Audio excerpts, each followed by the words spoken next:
great honor to invite Honorable Mr. Justice Sanjeev Sachdeva, Administrative Judge, High Court of Madhya Pradesh, to address this august gathering.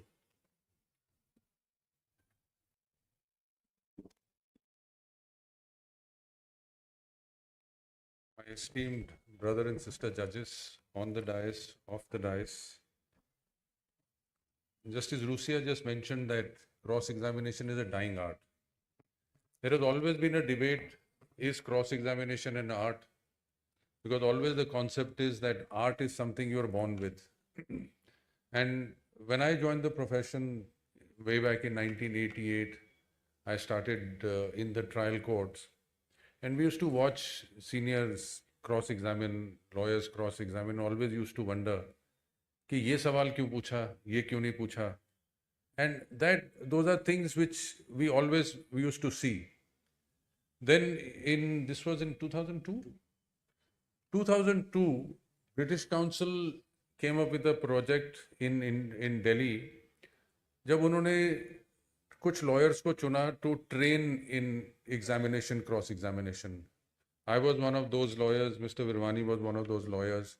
तो हमारी 15 दिन की सुबह से शाम तक ट्रेनिंग हुई एंड देन वी रियलाइज्ड कि भाई क्रॉस एग्जामिनेशन भी सिखाया जा सकता है, that art can be taught. And then we have when I was practising as a lawyer travelled over I think 7 or 8 high courts. Unfortunately Madhya Pradesh आने का मौका नहीं मिला. And train thousands of lawyers in examination, cross examination. तो उसमें हमें कभी किसी ने ये नहीं बताया कि ये क्यों पूछना है, क्यों नहीं पूछना. And we always used to see कि हो गया तुक्के से सीख लिया, कोई क्वेश्चन पूछा बहुत अच्छा चला गया, आंसर विटनेस केस डिमोलिश हो गया और आपको पता नहीं लगता ये हुआ क्यों, लेकिन हम बड़े खुश होते हैं हो गया. So actually it's a technique. और आई स्टिल रिमेंबर वो 12-15 दिन की ट्रेनिंग के बाद जब मैं घर गया तो मैं अपने बेटे से बात कर रहा था तो सडनली आई रियलाइज कि मैं तो उसको क्रॉस एग्जामिन कर रहा हूँ. तो उससे जो सवाल होता था क्रॉस एग्जामिनेशन फॉर्म में, बिकॉज एग्जामिनेशन इन चीफ का स्टाइल और क्रॉस एग्जामिनेशन का स्टाइल बिल्कुल ऑपोजिट है. एग्जामिनेशन इन चीफ में आप और स्पेशली जजेस को विटनेस से स्टोरी सुननी होती है कि what is the case that he is witnessed, कैसे उसने देखा है.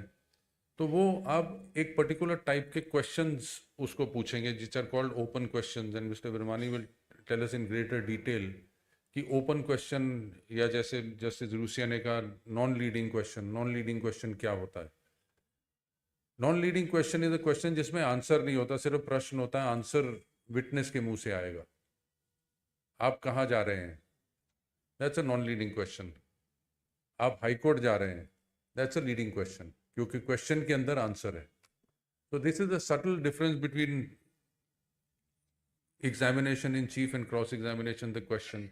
और हमें जब तक हमने ये ट्रेनिंग नहीं ली थी तो हमेशा ये कहते थे भी सजेशन दो. जब पूरा आप क्रॉस एग्जामिनेशन कर ले हो तो उसके बाद जज कहते हैं विटनेस को भी सजेशन दीजिए अपने, तो हम सारा केस उसको पुटअप करते हैं, wrong to suggest, wrong to suggest, wrong to suggest.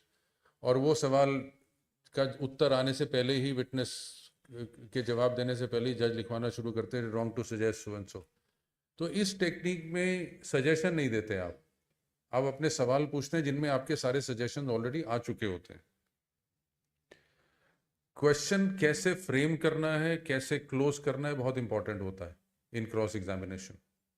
अब I remember some of the instances जब ये ट्रेनिंग लेने के बाद मैंने बहुत क्रॉस एग्जामिन किया. दिल्ली हाई कोर्ट में हमारे ओरिजिनल साइड है, तो I done extensive cross examination. And luckily जब मेरा नाम प्रपोज हुआ था तो कोई एक पर्टिकुलर मैटर था जो सुप्रीम कोर्ट में डायरेक्शन हुई कि day to day cross examination होनी है. तो मेरे अपॉइंटमेंट से तकरीबन 4 या 5 महीने पहले तक रोज़ 2 घंटे उसमें क्रॉस एग्जामिनेशन चलता था. तो बहुत एक्सटेंसिव एक्सपीरियंस हो गया उसमें क्रॉस का.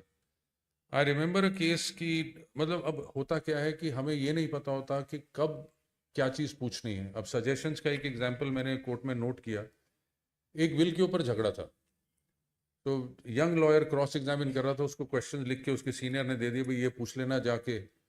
तो सारे क्वेश्चंस उसने पूछे. केस उनका ये था कि विल पे जो टेस्टेटर है उसके दस्तखत नहीं है, सब फोर्जरी है, ये सब. उसने सारे सवाल पूछे, ये फोर्ज्ड है, ये है, वो है, सब उसका जवाब आ गया. तो लास्ट में जज ने कहा वकील साहब अपने सजेशन दो. हालांकि केस उसका पूरा हो गया था, लेकिन अब सिखाया जाता है कि सजेशन दो, तो सजेशंस करते करते लास्ट में उसने एक क्वेश्चन पूछा, भाई ये जो जब इसने उस पर दस्तखत किए थे तो ये होश में नहीं था। उससे पूरा उसका केस कि ये दस्तखत फोर्ज्ड हैं डिमोलिश हो गया एक छोटे से सजेशन से। So you have to be very careful क्या पूछना है क्या नहीं पूछना है, you have to be very prepared. Cross examination आप तभी कर सकते हो जब आपकी प्रिपरेशन पूरी हो। आप कोई ऐसा सवाल नहीं पूछोगे जिसका आपको उत्तर नहीं पता पहले से। अगर डाउट है तो बड़ा कैलकुलेटेड तरीके से आप वो सवाल पूछेंगे। और ये भी होता है कि कब हमने रुकना है, कब नहीं पूछना कुछ। कई बार कॉन्ट्रडिक्शन आती है विटनेस के स्टेटमेंट में, हम बड़े एक्साइटेड हो जाते हैं कि भाई विटनेस की कॉन्ट्रडिक्शन आ गई, इसको तो आज I will kill the case.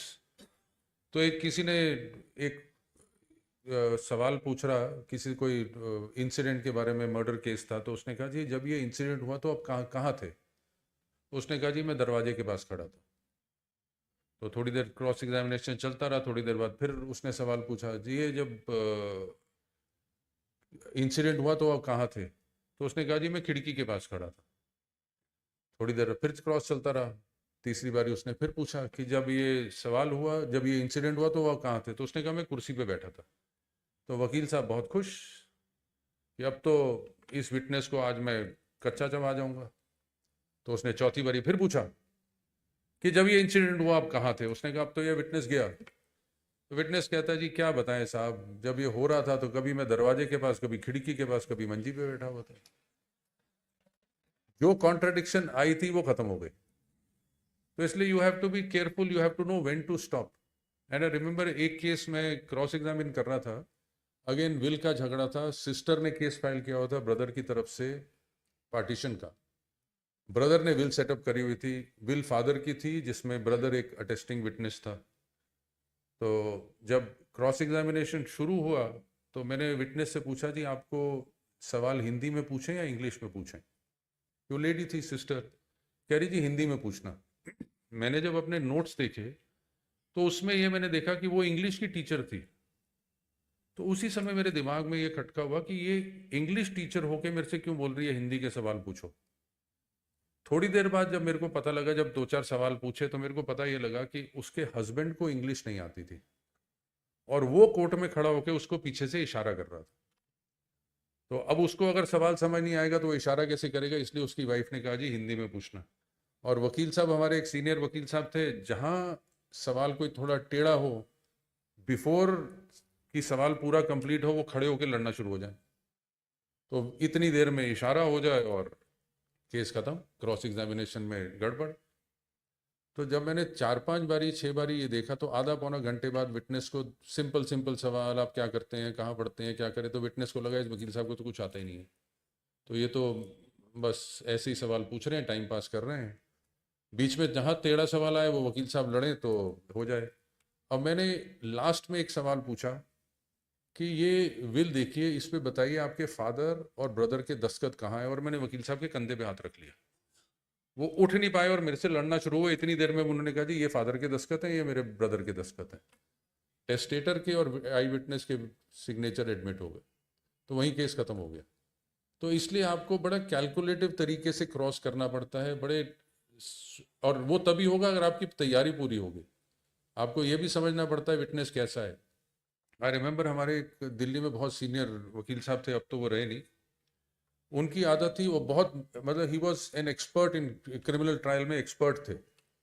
उनका असूल था कोर्ट में घुसते ही पहले दूसरे वकील से लड़ेंगे, फिर जज से लड़ेंगे, फिर विटनेस से लड़ेंगे। तो एक बारी किसी ने उनसे पूछा जी आप ये क्यों करते हो? कह रहे मेरे को इनसे कोई वो नहीं है, दुश्मनी या लगाव नहीं है।